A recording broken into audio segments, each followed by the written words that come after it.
Hey guys, it's Gary Bay, Nerdchuck, and you're listening to the Front Row Entrepreneur Podcast with our girl, Jen. My guest today really needs no introduction unless you are my mom, who said, "Who is this again, and why are you so excited?" He is the best-selling author of 18 books that have been translated into 35 languages. He's talked about everything from the post-industrial revolution to ways that ideas spread, marketing, quitting, leadership. He's written a blog post every day for years and years, and consequently has one of the most popular blogs in the entire world. In 2018, he was inducted into the Marketing Hall of Fame. He is credited with inventing commercial email, and he's one of the first people to ever give a TED Talk. He created the Alt MBA. He describes himself as someone who notices things for a living. He uses the best metaphors I've ever heard, and he believes in causing a ruckus. Ladies and gentlemen, here is Seth Godin.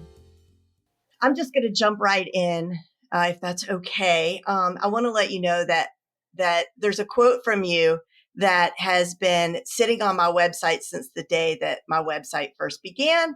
And it's also something that I use every time that I give a presentation. It's like, you said it so well that there's no point in me trying to say it better.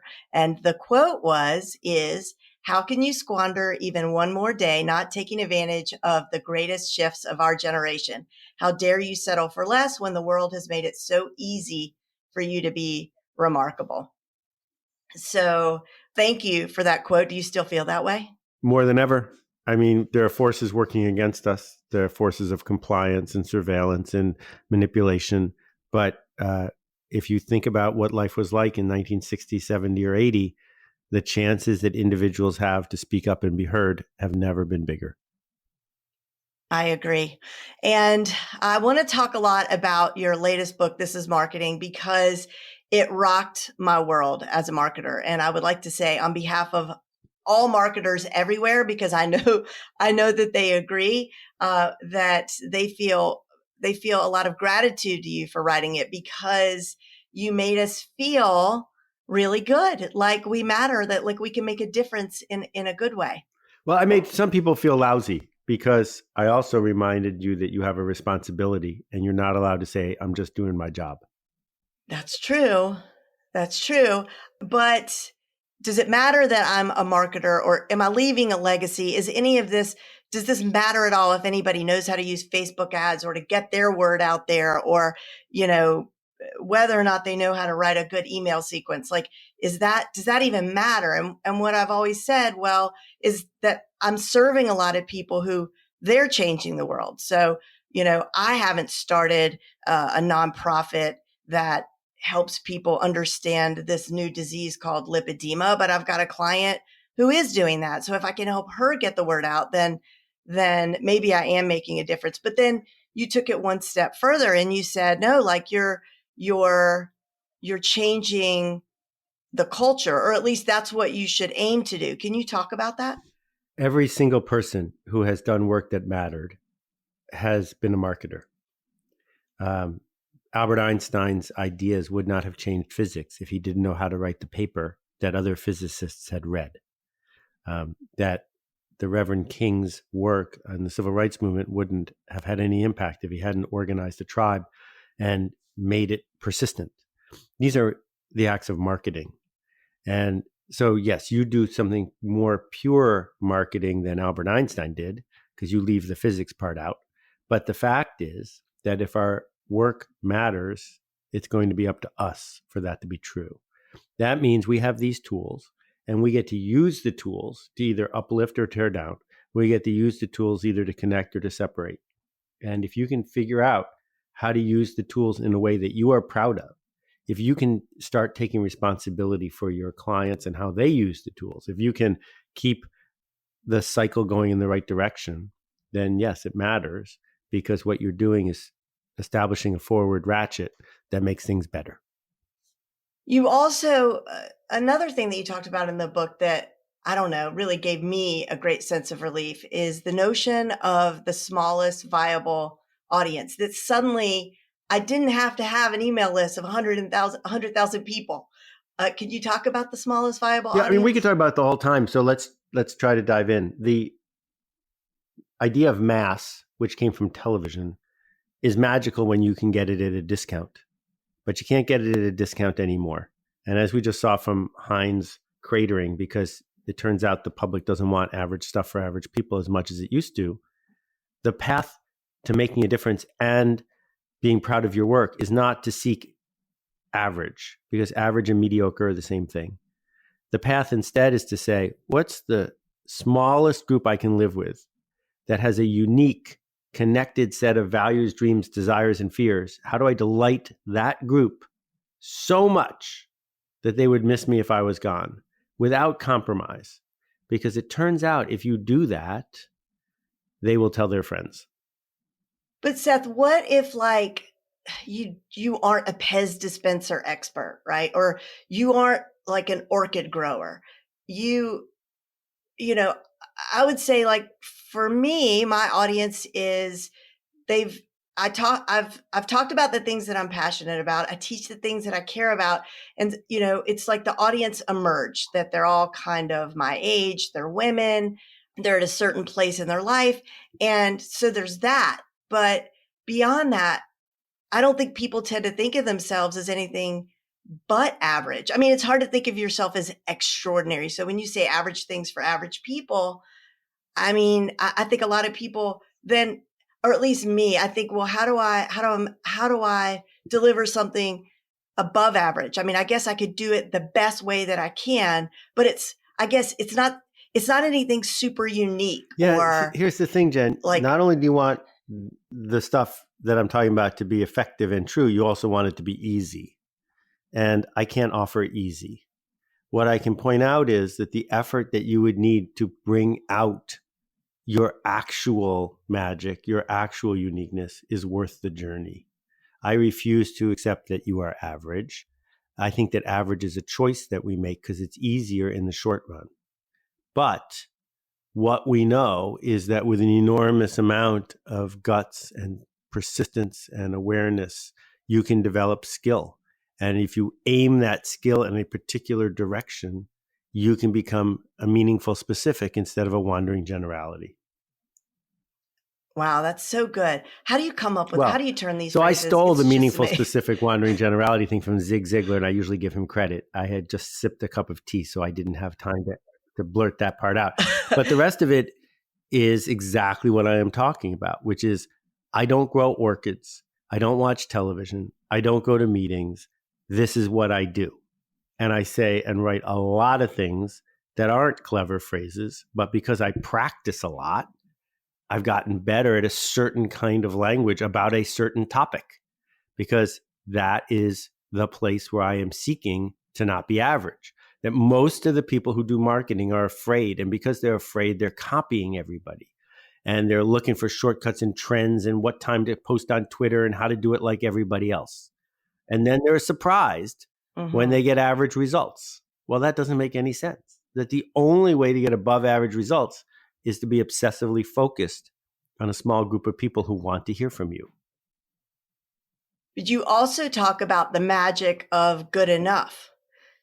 So how does that play into certain things this you do thinking? have to be significantly beyond good enough. That's what makes them remarkable. But everything else you do simply has to be good enough. That's all. So I'll give you an example. If you're going to a meeting at a bank tomorrow, it doesn't matter if you're wearing the single best outfit you ever own or your hair is perfect. All that matters is that your clothes are good enough that they don't notice them, because that's not how they're going to judge you anyway. On the other hand, if you're Beyonce and you're going to an awards ceremony, you can't just wear clothes that are good enough, because we're judging you on how you dressed. So what is it that you want to own? What is it that you want to claim? Everything else you do can be good enough. Okay.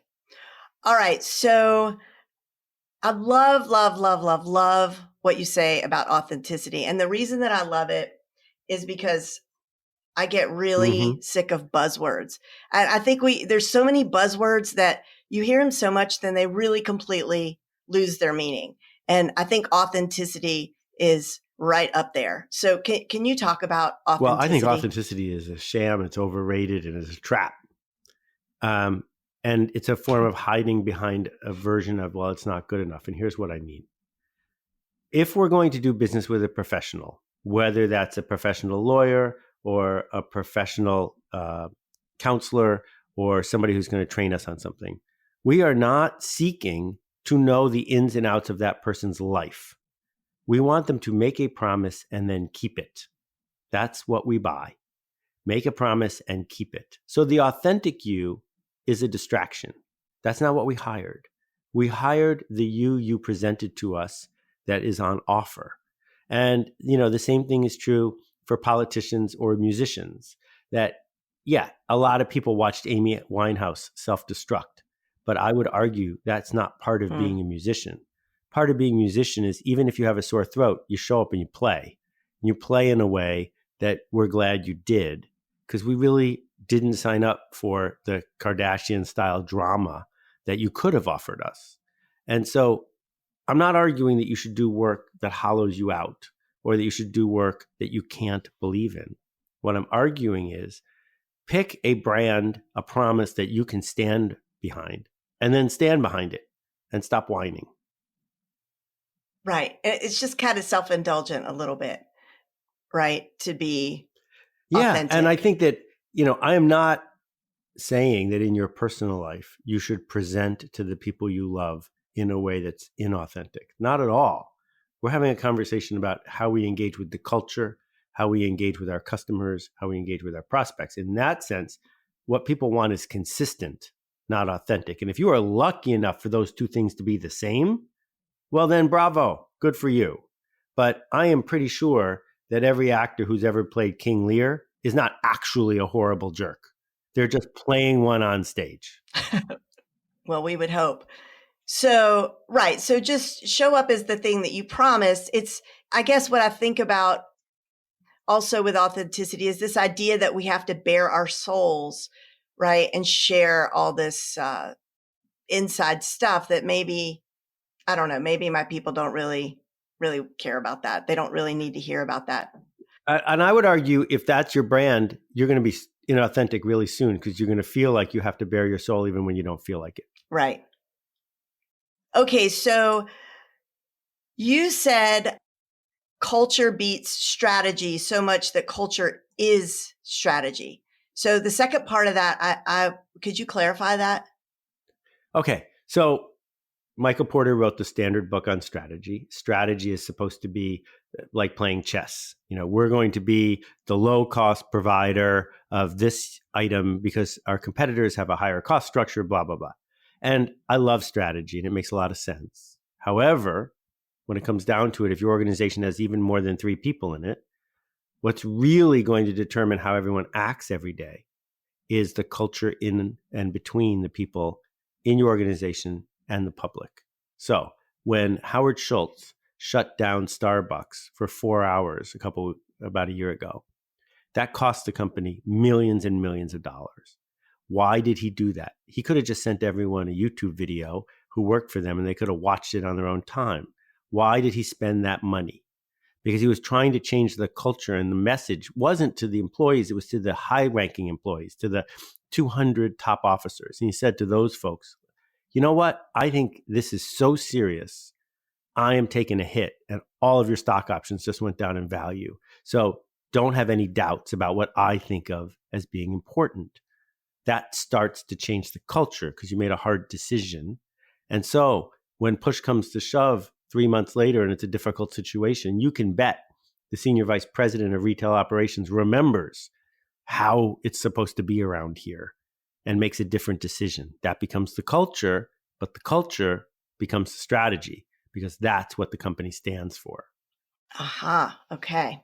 All right. Another big sigh of relief in the book, or just, I don't know, it was just very reassuring, was all your conversation about pricing and charging and stealing and all of that stuff. Can you talk a little bit about that? Well, okay, let's start with this. Price is a story. It is not based on how much something costs. So if you buy a bottle of Chanel No. 5 or you buy a Ferrari, you are not paying for how much it costs to make it. You are paying because the price you are paying helps you understand what the thing is supposed to be. And a lot of people, particularly among your client base, a lot of individuals who are freelancers / entrepreneurs, wrestle with pricing because they think they're not worth it. And it's not up to you to decide if you're worth it. It's up to the customer to decide. And there are lots of customers that would prefer the responsibility and status that comes with paying more than to be the person who always buys the cheapest thing. And if you are the person who is providing the cheapest thing, you don't get to say to yourself or your customers, well, what did you expect? It was cheap. Because after they buy it, they still expect it to be good. So charge what you need to charge to do the work that you are proud of. That will find you the customers who are ready to pay that. But no one's going to pay it because you deserve it. And no one's going to pay it because you're working really hard. They're going to pay it because it makes them feel like they did something smart. Yeah, like you gave this brilliant example of somebody asking someone to make a donation to a charity, like a ridiculous amount of money, like millions of dollars. And the person asking thought, oh, well, I would never give that amount of money. And then in fact, in thinking that way, she was stealing or not stealing, right. Denying no, this she guy. Was stealing. Okay. Let's be really clear. She was stealing. Let me explain what I mean. If you've ever given $50 to charity, I'm going to assert you did it because it was worth $100. That $50 bought you $100 worth of joy or satisfaction or status or something. If it wasn't worth $100, you wouldn't have given the 50 because there's someplace else you could have given the 50 that would have given you that feeling. So every donation to charity is a bargain. No one does it if it's overpriced. So can we agree on that? We can definitely agree on that. If that's true, and you have $100 million in the bank, what will it take you to have the feeling of being generous, of a philanthropist, of stretching? Well, maybe it would take spending $2 million and having your name on a building.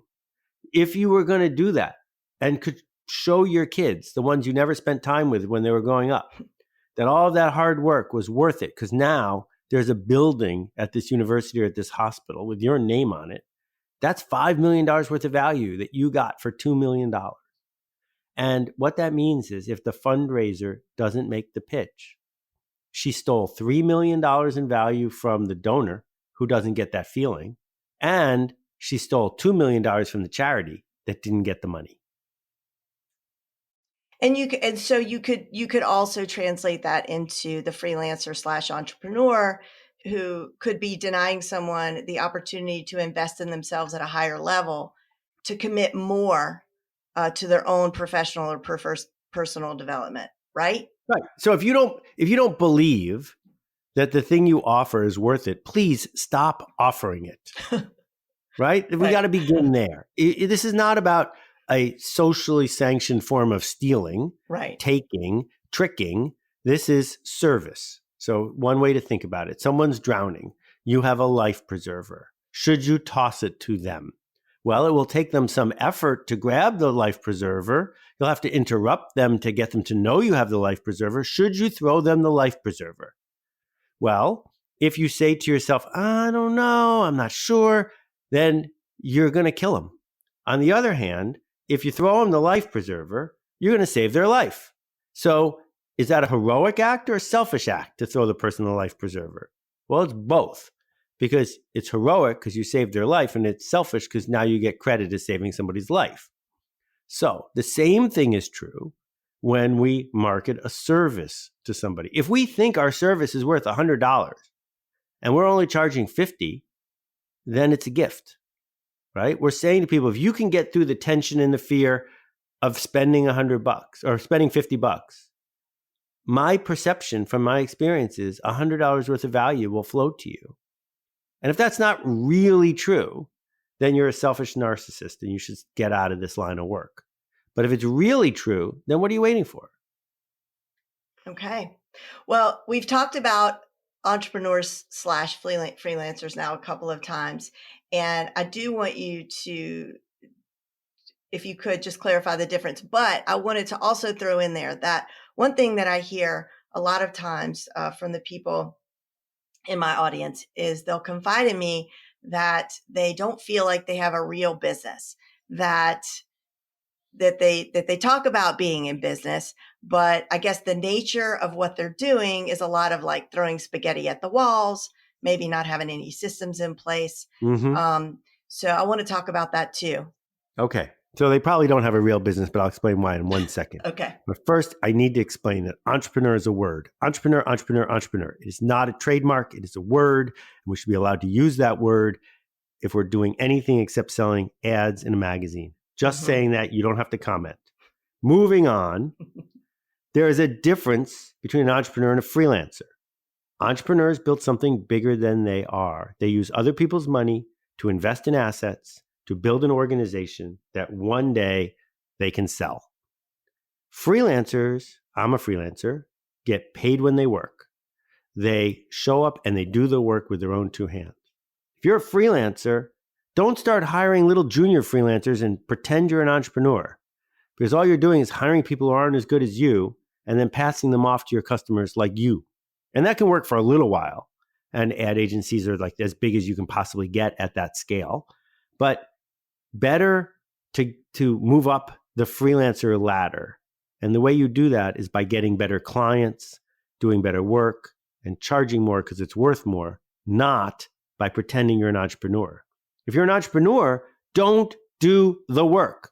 Your job is to hire people to do the work. Your job is to build systems and processes so that you make money when you sleep, so that you are serving people at a bigger scale without you doing the work yourself. And the danger, which I fell into, almost killed me, is saying you're an entrepreneur and then hiring the cheapest, best available person at every turn. And you know who that person is? You. So what you end up doing is hiring yourself to work for free as a freelancer in your own entrepreneurial business. And now you got problems because you're not doing the job of the entrepreneur. You're not going to be able to scale. You're not going to be able to pay yourself fairly. And the whole thing is just going to be a stress fest. So don't do that. Okay. All right. And what about the people who who tell you they don't really have a business are freelancers. And great, be a freelancer. Being a freelancer is fantastic. But just be a freelancer. Realize you only get 40 whatever hours a week to work. Sell those hours either to the appropriate customer who is paying you an appropriate fee, or spend those hours getting much better at what you do so that you can get better customers. But don't pretend that you're some small version of a giant company, because you're not. Okay. This is my last question about the book. And then I've just got a couple of like rapid fire things I want to ask you, sort of like curiosity stuff. Okay. But this one's still about the book. And that is, why is asking, how do I get the word out, the wrong question? Because it's selfish. Because what it says is, if everyone knew what I did, then the orders would pile in. You already have a small group of people you're serving. Why aren't they telling the others? Solve that problem. If your customers tell the others, you don't have a getting the word out problem. And if we look at industries like music and books, where there is no way to get the word out really, what we see is that every bestseller is a surprise bestseller. It works because a small group is so moved, they tell the others. If that's not happening, it's because the work you're doing is either inherently private, like giving people massages, which no one ever talks about, or it's not remarkable enough for people to talk about. So change that.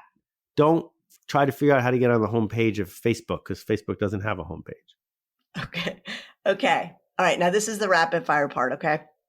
And most of this is just to like satisfy my own curiosity, but I figure if I'm curious, I know that other people are. I can't promise I'm going to answer, but let's give it a try. I will not cross any boundaries. I know that you're a private kind of guy. Okay. Who are your mentors? I have heroes. Heroes. I knew that. I meant to change it. Heroes. Who are your heroes?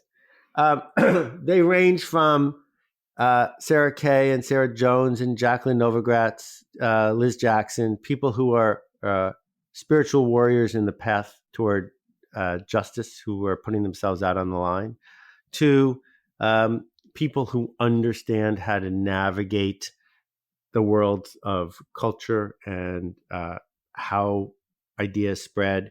And that can range from Kevin Kelly to Bernadette Jiwa to the late David Ogilvy.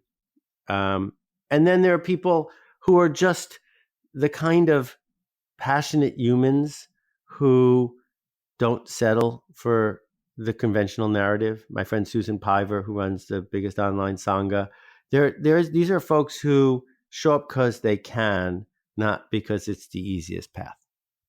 And that's kind of what you're doing as well, right? I mean, you help people, you help a lot of people. You don't consult, but you do help people. Well, it's not an accident. These people are my heroes. I'm trying on a good day to be a little bit more like them. Got it. All right. This is like a hard question. And so you might feel on the spot, but what's the best advice you ever received? You should ignore good advice. Okay. Do you participate in social media at all? No Facebook, no Twitter, no Instagram. I know how they work. Sometimes I use them under another name just to keep at it. We run some ads on Facebook for the Alt MBA and for the other workshops that we run. I feel like in general, social media is not a positive for most people, and it gets in the way of them doing better work. Are you addicted to your phone like the rest of us? No. And I'm going to ask you about the Alt MBA in a minute, but your blog. So when I first learned about you and I started reading your blog, like I was equally parts like just overjoyed because every single one of them was great, and also a little bit annoyed because I thought, how does he do this? He could get away with writing just such short things. But then I realized, like, well, first of all, it doesn't matter the length, because if you could say what you need to say in fewer words, all the better. But your consistency is like mind blowing. So are you writing these every single day? Do you batch them? And do you ever repeat any of your content? I don't repeat my content on purpose. There's 7,500 posts, so I don't remember them all. I write every single day, but I don't write the post you read the day you read it, because that would mean waking up at 4:00 in the morning. Right. But writing a blog every day is still the best advice I can give most humans. Even if no one reads it, it is free. It is powerful. It is totally worth doing. And what time do you get up? Oh, I don't know, 5:30 or 6. So you're a morning person. I'm a person. And so if I'm awake, I'm trying to be awake. If I'm asleep, I'm trying to be asleep. Okay, fair enough. If you had chosen another career path, what would it have been? Oh, that's easy. I would be the head of canoeing at Camp Arawan in Northern Ontario, 3 hours north of Toronto. Okay, that sounds like a good gig. That's probably still open to you if you change your mind. It's the 43rd summer. I'll be up there this year. That's so exciting. Okay, do you have morning routines? Yeah, see, this is a dangerous place to go. And the reason it's a dangerous place to go is if we did a study of 15 successful, happy people and compared their morning routines, they would have nothing in common. So copying someone's morning routine is not a way to expose yourself to the next step. It's a way to hide. And my advice to people instead is to say, what are you doing every day to insulate yourself from the things that you know are important? And instead of doing those things, do the important things. So what would be an example of something you would do to insulate yourself from? Well, going to meetings, watching television, checking social media, reading the newspaper, making yourself a fancy breakfast. If those things are fueling your ability to do work that you're proud of that scares you, then keep doing them. But if you're not doing enough work that scares you, stop doing all of those things you're doing and just do the work that scares you instead. Yeah, but sometimes morning routines, like I like the question because I've adopted other people's stuff and it's made me better. So like morning pages or yoga or like not checking my phone when I wake up. So I adopted all that and I think I'm better. Well, yeah, because pages, the magic of Julia's idea is there's no place to hide when you're doing morning pages. Like you can hide for a little while, but now that you know no one's ever going to read them and you're going to keep doing them, it's stupid to hide because no one's ever going to see it but you. And morning pages work because they expose you to the thing you didn't want to say. Right? Okay. So I'm glad you do morning pages. And if morning pages work, you should keep doing them. But if you're a writer who's stuck even after doing morning pages for 6 months, then morning pages aren't the answer for you. Don't beat yourself up or hide in them. Do a different thing. Okay. How do you come up with such good metaphors? Because I come up with more bad metaphors than anybody else. I mean, is it a thing for you? Like, I need to sit down and write, or when you think of them, do you jot them down or they just come to you? I mean, you really have a good metaphor. So I'm a teacher. Going. That's what I do. And I don't teach from the same curriculum every day. I'm trying to get better at teaching. And teaching, as far as I can tell, is metaphor. Because otherwise you could just read the Wikipedia article and you'd know what was going on. Right? And so I practice teaching all the time. In this conversation I've had with you, I've discovered a bunch of things that I could now say in the future that I'm glad I did. But that's my learning, is how do I engage with somebody else to make a point that gets them to say, oh yeah, now I understand. Okay. What's your favorite book? Like just one. It doesn't have to be a marketing book, like any book. Like it's just you loved it so much. I would recommend your readers read The Art of Possibility. Okay. If you were just starting a business right now, what's the first thing you would do to build an audience? I would begin. No, where? That's not you asked the first thing. Most people don't begin. So begin. Figure out who you want to interact with. 1 person, 2 people, 5 people. Create value for them. If you can't create value for 5 people, why on earth do you think you can create value for 50? Mm-hmm. Okay, that's awesome. Okay. What's your favorite podcast? My podcast, akimbo.link. And what's your second favorite podcast? I think there's nothing wrong with picking your own work. I spend more time on my podcast than anybody else's. And I do it because I love it. I listen to lots and lots of podcasts, and I can't give you just one because there are too many. Yeah, same here, actually. I don't think I could give you just one. No, I mean, yours would be my favorite. And then I would have a hard time naming the others. Okay, let's see. No, I think we already answered that question. What's your favorite thing to do professionally? Like speak, write? My favorite thing is juxtaposed with my least favorite thing, which is why I'm doing so much less of my favorite thing. My favorite thing is getting on stage in front of the right audience in the right venue for an hour and planting some seeds that help them change. My least favorite thing is travel. And so the least favorite thing is winning out over the most favorite thing. And so travel is going way down, which means that my new most favorite thing is watching somebody in one of our workshops, whether it's the Alt MBA or the marketing seminar, have a light bulb go on, and you can see it in real time in the digital space. They used to be one thing and now there's someone else, and there's no going back. That is the reason for my work. What is the Alt MBA? So the Alt MBA is the most effective thing I've ever built. It's a 4-week intensive workshop. It takes 2 or 3 hours a day. People in 71 countries have taken it so far. It's not an MBA. It's better than an MBA. It teaches you how to see, how to make decisions, how to persuade other people. It's small groups, 120 people in a session with coaches, study groups of 5 people. I'm not in it. There's no guru in it. It's about projects and shipping the work, and it changes people. Okay, well, Seth, this has been just a joy for me. You have no idea. And I know that when we hang up, I'm going to go, why didn't I ask him this thing?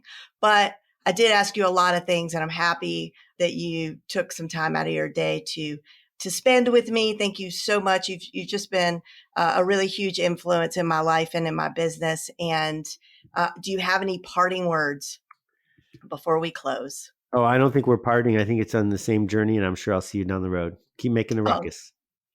Thanks so much, Seth. All right, take care. Bye-bye. All right, you too. Bye. I hope you enjoyed this episode as much as I did. If you want links to all the books and heroes and other stuff that Seth mentioned, head over to the show notes page at jenlehner.com/Seth. Also, if you aren't already a member of my free online classroom, The Front Row, head over to frontrowclassroom.com and join us, and I'll see you next time.